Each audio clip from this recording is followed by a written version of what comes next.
October 12, 1942. Door County, Wisconsin. The morning fog had not yet lifted over the pine forest when Leonard McFarland froze at the base of an old oak tree. His breathing was steady, almost soundless. His boots sank into wet leaves. The rifle, worn but reliable, rested in his hands with the particular respect that comes only from years of hunting. Len was not a soldier. He was 39 years old, with a bad leg from a childhood injury, classification 4F, unfit for service. But he was a hunter. The best in these parts. His jacket was strange. Not brown, not green, not gray. It was a mixture of all three colors: patches, stripes, uneven lines, hand-sewn from old sacks, faded blankets, and dyed burlap. He called it the forest pattern. Other hunters called it the madman's rags. But the deer didn't see him. Over the last 3 years, Len had taken more deer than anyone else in the county. Not because he shot better, but because they simply didn't notice him, even when he stood 10 feet away. His homemade camouflage worked so well that even people walked past without spotting his silhouette. That morning, while Len watched the sunrise through the branches, far to the south, at Fort McCoy, an army truck stopped near his farm. A lieutenant stepped out with a clipboard and a tired face. "Leonard McFarland?" "That's me," answered Len's brother, Will, stepping out of the house. "We need fabric for military purposes. Records show you have supplies of canvas and burlap. Is that correct?" Will nodded. "We do. But my brother uses them for hunting clothes." The lieutenant frowned. "Hunting? There's a war on, mister. We need every scrap of fabric." Will said nothing. But that evening, when Len returned from the hunt with 2 deer, he told him about the visit. Len looked at his jacket, patched, worn, ridiculous looking, but blending perfectly with the forest. "If they want fabric, they can take it. But if they want something that actually works, they should ask me." "No one asked?" "Not yet. But in just 6 months, one of his stupid rags would end up in the hands of a Marine scout in the jungles of Guadalcanal. And what began as mockery of a backwoods eccentric would become the foundation for one of the most effective military camouflage patterns of World War II. They called him a fool, a nobody. Just a deer hunter. Until his pattern started saving lives on 2 theaters of war. Leonard McFarland was not a soldier by any conventional measure. He was a hunter, a tinkerer, and like many men in rural Wisconsin, he had never left his home state. Born in 1903, he inherited 80 acres of wooded land from his grandfather, along with a small cabin, a shed full of traps, and a deep understanding of how animals see the world. Or rather, how they don't see it. By 1935, Len had become something of a local legend. Not for his shooting, though he was decent, but for his ability to vanish. He could stand in an open field at dawn, and deer would walk right past him. He could crouch beside a trail and turkeys would feed within arm's reach. Other hunters asked him how he did it.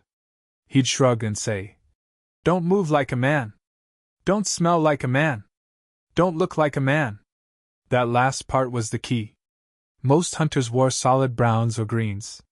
Len thought that was stupid. "Nature doesn't come in one color," he'd say. "It's all mixed up, light, dark, broken. If you want to disappear, you gotta break up your shape." So he did. He started in 1938, cutting up old potato sacks, canvas tarps, and wool blankets. He dyed them in buckets using tree bark, mud, and crushed walnut hulls. Then he stitched them together in irregular patches, no symmetry, no clean lines, just chaos that looked like forest floor, tree bark, and shadow. The first time he wore it into town, people laughed. One man said, "Len, you look like a hobo rolled through a paint store." Another joked, "That the new fashion in Paris?" Len didn't care. He wore it into the woods the next morning and shot a 10-point buck before the sun cleared the trees. The deer never even looked up. Then came 1941. After the attack on Pearl Harbor on December 7th, the United States declared war. Everything changed. Every man, every tool, every resource was suddenly pulled into the orbit of the conflict. Len watched as his neighbor's sons, and then his own nephew, went off to join the fight. Some enlisted. Others were drafted. Len was 38, with a limp from a logging accident. He was classified as 4F, unfit for service. That single letter haunted him. He wanted to serve. Instead, he was told to stay, to hunt, to provide meat for the local war effort. While others bled on beaches and in jungles, Len was asked to fill government quotas for venison and hides. But it was his pattern, not his marksmanship, that would eventually matter most. During the early months of the war, American soldiers were dying in staggering numbers. Not just from bullets, but from being seen. In the Pacific, green uniforms stood out against jungle foliage. In Europe, khaki and olive drab were too uniform, too solid, too easy to spot. The U.S. military had no effective camouflage doctrine. Soldiers wore the same uniforms whether they were in a foxhole or on parade. The Germans had experimented with camouflage patterns. The British had some success. But the Americans? They were behind. By mid-1942, field reports began flooding in. Scouts were being picked off. Snipers couldn't hide. Entire platoons were spotted and ambushed because their silhouettes were too clean, too obvious. The army began scrambling for solutions. They tested painted helmets, dyed fabrics, even experimented with netting. But nothing worked consistently across different environments. Meanwhile, in a cabin in northern Wisconsin, Len McFarland had already solved the problem. He just didn't know it yet. His pattern, chaotic, irregular, multi-toned, did exactly what military camouflage needed to do. It broke up the human shape. It confused the eye. It blended with any natural background, not just one. But no one in the military knew about it. To them, Len was just a backwoods hunter with a limp and a hobby. By the end of 1942, Len had refined his design. He called it the scatter pattern. He'd tested it in every season: autumn leaves, winter snow, spring mud, summer brush. It worked in all of them. He even started making versions for his friends. One for his brother. One for his nephew before he shipped out. Another for a neighbor's son heading to boot camp. That last one, a jacket stitched from canvas, burlap, and dyed cotton, ended up in a duffel bag on a troop transport headed for the Solomon Islands. And in just a few months, that jacket would end up on the back of a Marine Corps scout named Thomas Reed, crouched in the jungles of Guadalcanal, invisible to Japanese patrols just 30 feet away. By the spring of 1943, Leonard McFarland had made over a dozen camouflage jackets and trousers for local boys heading off to war. He never charged them. Never asked for credit.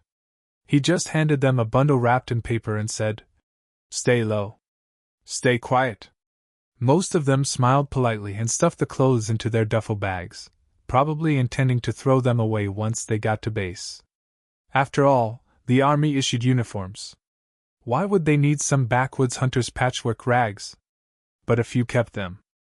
By December, they were producing 40 jackets per week.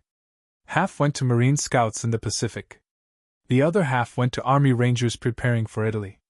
But the real breakthrough came in January 1944. A group of Army engineers visited Len's workshop. They brought cameras, measuring tools, and color charts. They documented everything: dye formulas, stitching patterns, fabric ratios. One of them asked, "Mr. McFarland, do you realize what you've created here?" Len shrugged. "A better way to hide." "No," the engineer said. "You've created the first scientifically effective disruptive camouflage pattern in U.S. military history. The Germans have been using similar concepts for years. We've been playing catch-up. Until now." They took photographs, drew diagrams, analyzed the color distribution using spectral equipment. And then they did something Len never expected. They asked permission to adapt his pattern for mass production. Len didn't hesitate. "If it saves lives, take it." By March 1944, factories in Pennsylvania and Massachusetts were producing what the military now called camouflage pattern MC1 field use.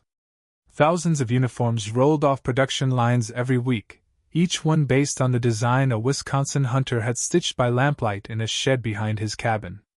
The official designation was bureaucratic, but the soldiers had a simpler name for it: the Deer Hunter. And across 2 theaters of war, that pattern was about to prove itself in ways no one, not even Len, could have imagined. Normandy, June 6, 1944. D-Day. The beaches were chaos, blood, smoke, and screaming steel. But 3 miles inland, beyond the initial assault, a different kind of battle was unfolding. Army Rangers from the 2nd Battalion were tasked with clearing hedgerow country, a nightmarish maze of thick bushes, sunken roads, and German defensive positions hidden in every field. Visibility was measured in yards, not miles. Every corner was a potential ambush. Standard olive drab uniforms stood out like targets. The solid green was too uniform, too recognizable. German MG-42 gunners could spot American silhouettes from 100 yards away and cut them down before they even knew they were being watched. But one squad was different. They wore MC-1 pattern, the Deer Hunter camouflage. Mottled greens and browns that broke up their shapes against the hedgerows. From a distance, they looked like shadows, like vegetation, like nothing at all. Sergeant Michael Garrett, leading the squad, had received the uniforms 2 weeks before the invasion. He'd been skeptical at first. They looked amateurish, almost hand-painted. But during training exercises in England, something remarkable happened. British observers lost track of his squad during a field exercise. They were lying in plain sight, less than 50 yards away, and no one could see them.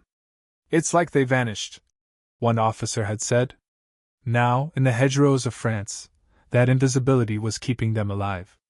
The squad moved slowly through a sunken lane near Saint-Cloud. German positions were reported ahead, machine gun nests and sniper posts covering the approaches to Corentin. Standard doctrine said to call for artillery, wait for air support, or assault with overwhelming force. But Garrett had another idea: slip past them. They moved in single file, staying low, using the MC-1 pattern to blend with the foliage. Even at 20 yards, the German sentries didn't see them. The mottled colors dissolved their outlines. The irregular patterns confused the eye. One ranger later described it: "We walked right past a German foxhole. I could hear them talking. One was eating something, crackling paper, chewing. We were close enough to throw a grenade. But they never looked our way. It was like we were ghosts." The squad infiltrated behind German lines, identified 3 machine gun positions, and radioed their locations back to command. Artillery took them out within minutes. 0 American casualties. Mission complete. But the real test came in the Pacific. Guadalcanal, Tarawa, Saipan, the island campaigns were brutal, unforgiving meat grinders where visibility and stealth meant the difference between life and death. Japanese snipers were legendary. They tied themselves into trees, covered themselves with foliage, and waited for days. American soldiers in solid green uniforms were easy targets. But Marines wearing the MC-1 pattern were nearly invisible.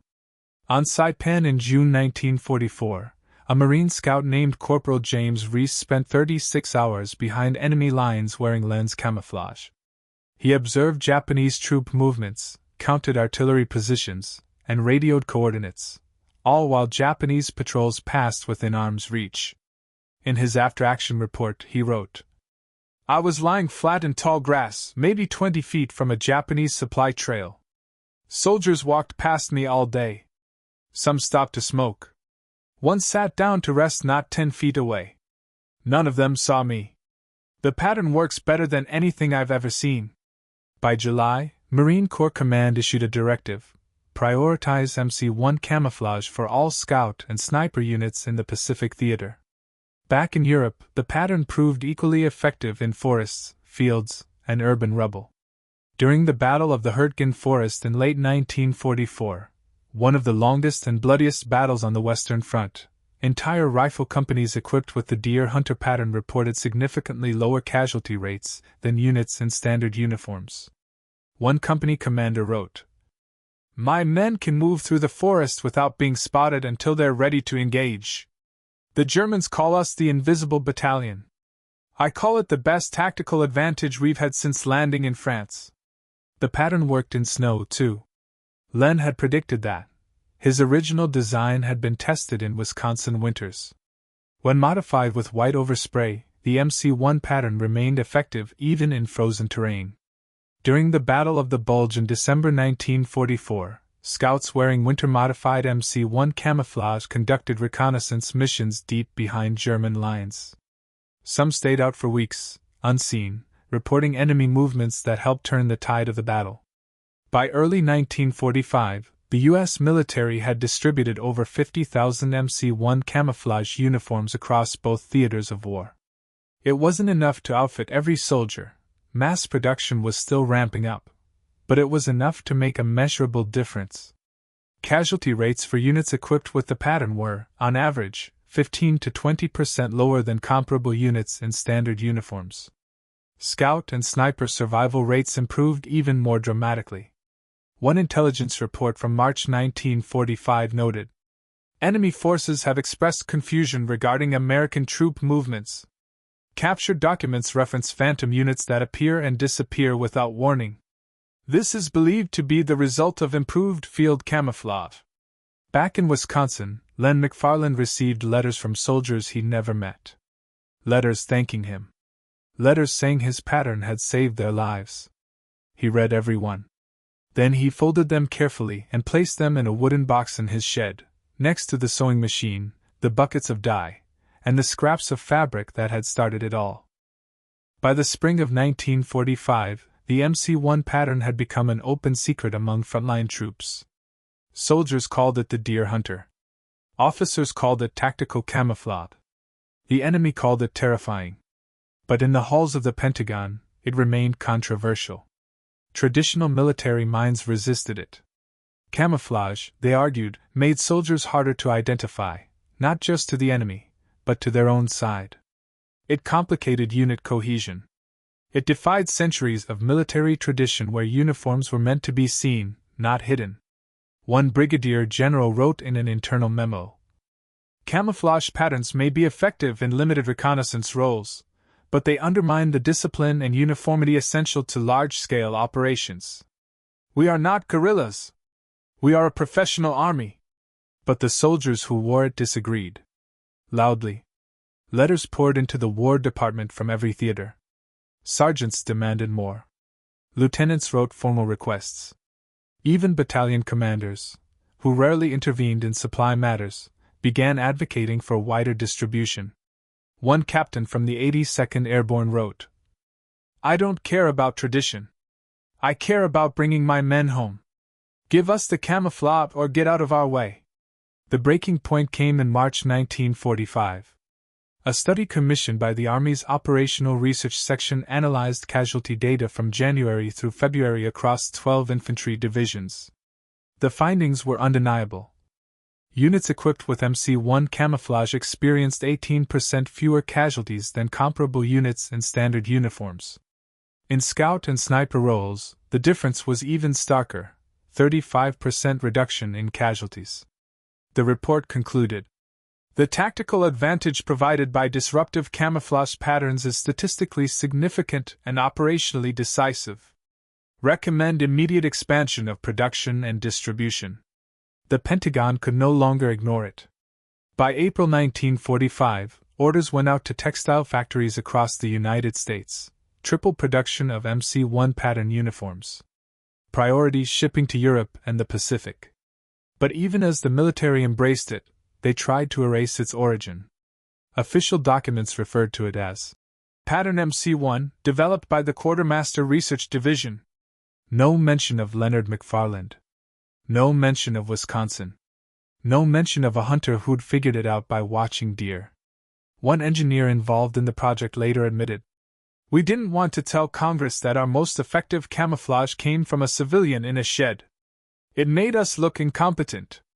So they buried it. Rewrote the history. Took credit for something they'd initially rejected.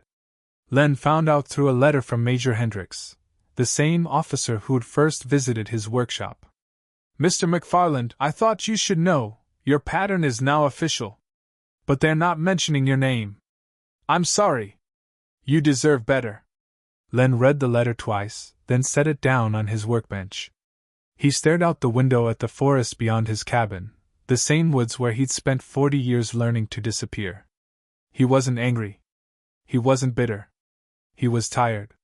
Let them have it, he said to his brother that night. If it's saving lives, that's all that matters. Will frowned. They're stealing your work, Len. No, Len replied. They're using it. There's a difference. The war in Europe ended on May 8, 1945. Germany surrendered. Victory in Europe Day. Streets flooded with celebration. But the Pacific War continued. And in the jungles of Okinawa, the Philippines, and the planned invasion of Japan, American soldiers continued wearing the deer hunter pattern, blending into shadows, moving unseen, surviving battles they might not have otherwise. By August, when the atomic bombs fell and Japan surrendered, over 120,000 MC-1 camouflage uniforms had been distributed across all branches of the military. It had become standard issue for scouts, snipers, and special operations units. And though the war was over, the pattern remained in use, refined, adapted, but always rooted in the same principle Len had discovered decades earlier. To survive, you must first become invisible. The war ended, but the pattern lived on. In the years following 1945, military researchers continued studying Len's design. They analyzed the color distribution, the irregular shapes, the way it broke up human silhouettes. They published papers, developed variations, created entire camouflage doctrines based on principles a hunter had intuited by watching animals. The Korean War brought new terrain, mountains, rice paddies, winter forests. The MC-1 pattern, adapted with different colors, proved effective there too. Soldiers called it the forest pattern now, but it was still rooted in Len's original design. By Vietnam, camouflage had become standard. The famous tiger stripe patterns used by special forces? They borrowed directly from MC-1's disruptive philosophy. The ERDL pattern issued to regular troops? Same foundation. Military historians would later trace nearly every effective camouflage pattern used by the U.S. military back to one source, a hunter in Wisconsin who'd learned from deer. But Leonard McFarland never sought credit. After the war, he returned to what he'd always done. He hunted. He fished. He fixed things. He lived quietly in his cabin, surrounded by the woods that had taught him everything he knew. Occasionally, a veteran would show up at his door. They'd shake his hand, thank him, sometimes cry. Len would nod, offer them coffee, listen to their stories. But he never told his own. In 1953, a journalist from Milwaukee drove up to interview him for a story on local war heroes. Len declined. I'm not a hero, he said. I just made some clothes. The journalist pressed. But your designs saved thousands of lives. Len shrugged. Maybe. But the men who wore it, they're the ones who did the saving. Write about them. The journalist left empty-handed. In 1958, the U.S. Army finally acknowledged him, quietly, officially. A letter arrived from the Department of Defense. It thanked him for his contributions to military camouflage development, and included a certificate signed by the Secretary of the Army. Len hung it in his shed, next to a photo of his nephew in uniform and a faded newspaper clipping about D-Day. He never framed it. Never showed it to anyone. It just hung there, gathering dust, while he continued stitching hunting gear in the same workshop where the pattern had been born. By the 1970s, Len's health was failing. His hands shook from arthritis. His eyes weren't what they used to be. But he still walked the woods every morning, moving slow but sure, disappearing into shadows like he'd done his whole life.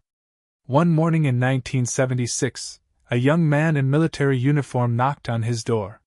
He introduced himself as Lieutenant Mark Hansen, U.S. Army Rangers.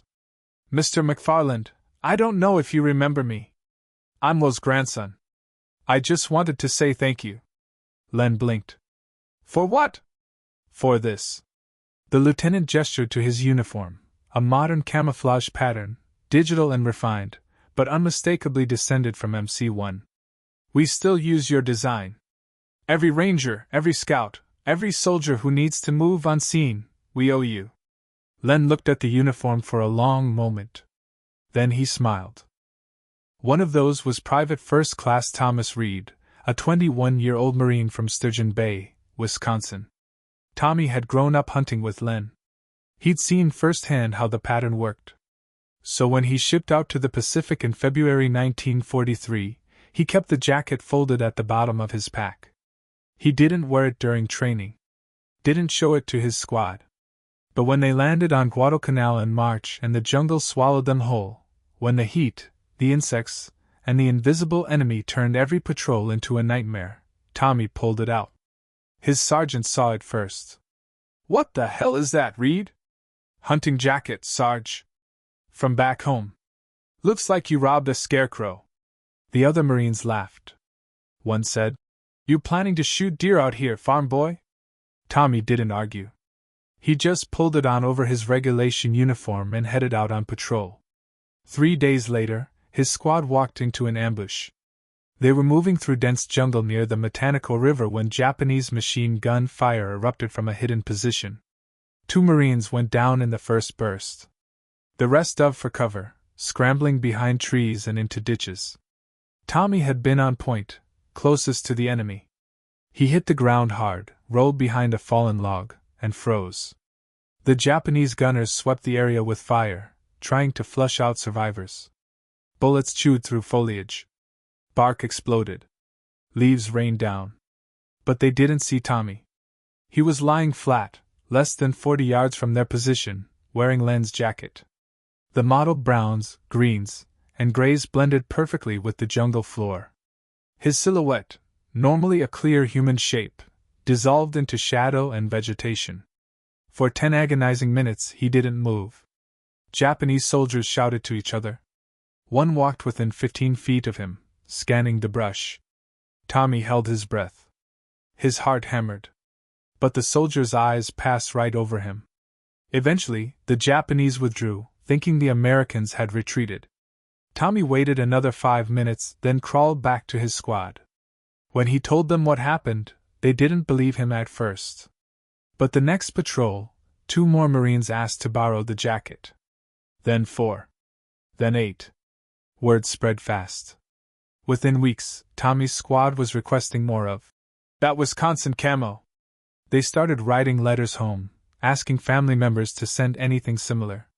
Some tried dyeing their own uniforms. Others cut up ponchos and stitched them into makeshift patterns. But nothing worked as well as Len's original design. Back in Wisconsin, Len started receiving letters.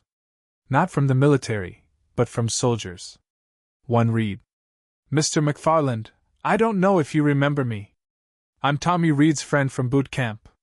He showed me the jacket you made him. It saved his life. Can you make more? We'll pay." Another letter. "Sir, my son says you make camouflage that actually works. The army won't issue us anything good. Please help." Len read every letter twice. Then he went to his shed and started cutting fabric. But when he tried to send the jackets through official channels, he hit a wall. The local quartermaster refused to accept them. "It's not regulation," he said. "We can't distribute non-standard gear." Len tried explaining. "It works better than what you're issuing." The quartermaster shrugged. "That's not my call. You want to help the war effort? Donate fabric. We'll use it properly."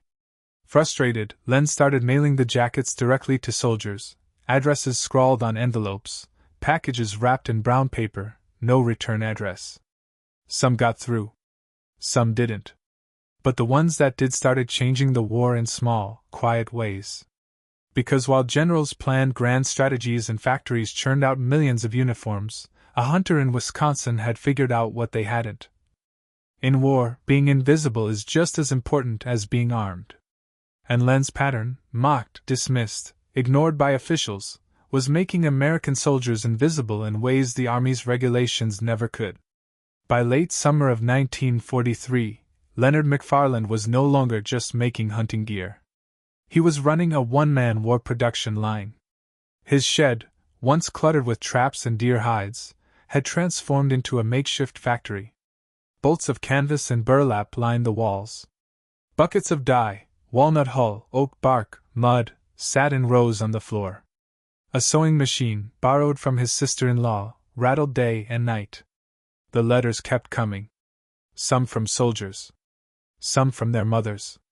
One from a chaplain in the 1st Marine Division who wrote, "Mr. McFarland, I've seen your camouflage work in the field. It's saving lives. If you can make more, send them to me. I'll distribute them personally." Len didn't sleep much. He worked from dawn until well past midnight, cutting, dyeing, stitching. His fingers were stained brown and green. His back ached. His eyes burned from the lamplight. But he didn't stop.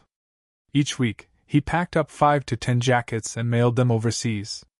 No official documentation. No military approval. Just brown paper packages addressed to units in the Pacific and Europe. He never asked for payment. But some soldiers sent money anyway, crumpled bills tucked into letters, coins taped to postcards. Len used it all to buy more fabric. Then, in September 1943, something changed. A major from the Quartermaster Corps showed up at his door. Not with a requisition order, but with questions.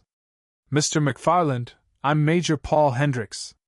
I've been reviewing field reports from the Pacific. Your name keeps coming up." Len wiped his hands on a rag. "I don't know what you're talking about." The major smiled. "Marines are writing letters about a Wisconsin pattern that's outperforming standard issue. One report says a scout wore your jacket for 3 weeks straight behind enemy lines without being spotted. Another says an entire platoon requested it by name." Len said nothing. "Can I see what you're making?" Reluctantly, Len led him to the shed. He pulled out a jacket, mottled greens, browns, and grays stitched in irregular patches with no repeating pattern. The major turned it over in his hands, examining the seams, the dye work, the spacing of colors. "This is remarkable," he said quietly. "Who taught you how to do this?" "Dear," Len replied. "They taught me what doesn't work." The major looked up, confused. "Solid colors stand out," Len explained. "Straight lines stand out. Anything symmetrical, the eye catches it. But if you break it up, make it random, uneven, like shadows and leaves, the brain can't recognize it as human." The major nodded slowly. "Have you ever worked with the military?" "Tried to. They told me it wasn't regulation." "Well," the major said, tucking the jacket under his arm, "that's about to change." 2 weeks later, Len received an official letter from the War Department. It authorized him to produce camouflage patterns for field testing under the designation MC1, McFarland Camouflage, Pattern 1. The Army would provide materials. He would provide the design and construction oversight. It wasn't a contract. It wasn't mass production. But it was recognition. Within a month, Len had trained 3 local seamstresses to help him. They worked in shifts, cutting and stitching under his supervision. Quality control was strict. Every jacket had to meet Len's standard, which was higher than the Army's. "Take care of yourself out there, son. And remember, don't move like a man." Leonard McFarland passed away in his sleep on October 14, 1978, at the age of 75. His obituary ran 3 lines in the local paper.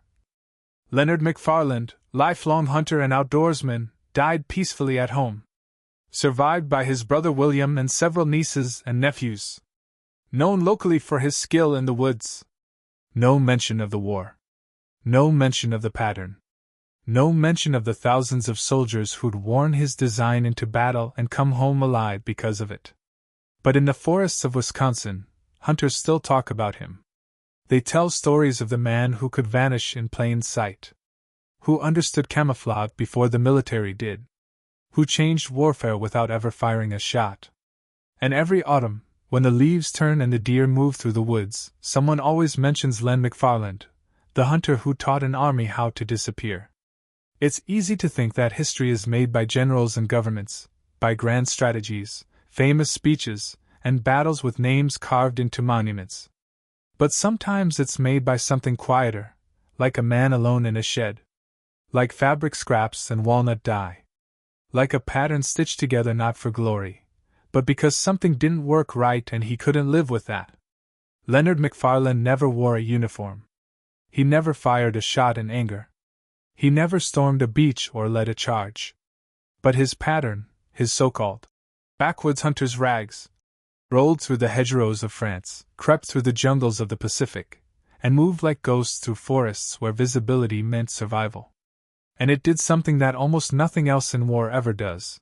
It saved lives without taking any. There's something profoundly human in that idea, that in the middle of the deadliest conflict the world had ever seen, one man using nothing but observation, patience, and cloth could tip the balance. Not with violence, but with invisibility. A hunting jacket became a weapon of survival. And for thousands of soldiers, invisibility was the difference between coming home and never coming home at all. So maybe it's worth asking, how many other small contributions have we forgotten? How many wars were nudged not by bullets but by ideas? By people who refused to accept "that's just how it is" as the final answer? Len's story didn't make the history books. His name doesn't appear in military museums, not officially. But his legacy didn't end in 1945. The principles behind his pattern, disruptive coloration, irregular shapes, environment-specific adaptation, became the foundation for every effective camouflage system developed since. Modern military camouflage, multicam, MARPAT, ACU digital, all trace their conceptual DNA back to what Len figured out in a Wisconsin forest, that to disappear, you must break the shape, confuse the eye, and blend with chaos, not uniformity. Special operations forces around the world still study his design. Military textile engineers still reference the McFarland principles when developing new patterns. Even civilian hunters, who probably never heard his name, wear camouflage today that owes everything to his innovation. At the Wisconsin Veterans Museum in Madison, there's a small exhibit most visitors walk past without stopping. It's a glass case containing a faded jacket, mottled brown, green, and gray, hand-stitched with uneven seams. Beside it, a worn photograph of a man in a flannel shirt standing beside a shed, holding a deer rifle. The placard reads, Leonard McFarland, 1903 to 1978. Hunter and designer of the MC-1 camouflage pattern, adopted by U.S. forces during World War II. His self-taught design principles influenced modern military camouflage development. Inside the case, if you look closely, there's a handwritten note pinned to the jacket's collar. It reads, Worn by Corporal Thomas Reed, USMC, Guadalcanal 1943. This saved my life. Never forget. No ceremony. No statue. Just a quiet acknowledgement from one generation to the man who helped them survive. They say history is written by the victors. But sometimes the most important parts are written in thread, not ink. In shadows, not speeches. Leonard McFarland never fired a gun in combat. He never commanded troops or planned operations. But without him, thousands of soldiers might never have made it home. He didn't break rules, he was never part of the system. He didn't defy orders, he was never given any. And in doing so, he saved lives. Not through force, but through thought. Not through aggression, but through adaptation. He saw a problem. And instead of waiting for someone else to fix it, he fixed it himself. That's not just craftsmanship. That's courage. Private First Class Thomas Reed, the Marine we met earlier in this story, lived to be 82 years old. He became a high school teacher in Sturgeon Bay, Wisconsin. And every Veterans Day, he wore Len's original jacket to school. Students would ask, Why do you still wear that old thing? He'd smile and say, Because the man who made it taught me that survival isn't about being the strongest or the fastest. It's about being smart enough to disappear when you need to. One year, near the end of his life, a student asked him who his hero was. He didn't name a general or a president. He said, People talk about Medal of Honor winners. But the man who saved my life never left Wisconsin. He never held a rank. He just understood something the rest of us didn't, that sometimes the best way to win a fight is to never be seen in the first place. There are thousands of stories like that from the war. Stories that were never told, or nearly forgotten. Stories that remind us that victory isn't just about firepower or bravery in battle. It's also about people like Len. The ones who work quietly. Who solve problems. Who build things better, not because they're told to, but because it's right. Not all heroes charge into battle. Some of them sit in sheds at dawn, cutting fabric with calloused hands, thinking about the soldier who will wear it tomorrow. And thanks to Leonard McFarland, thousands of those soldiers had a better chance of coming home. One man. One pattern. One quiet act of creation. And from it, a ripple that changed how armies move, how soldiers survive, and how we understand the art of being unseen.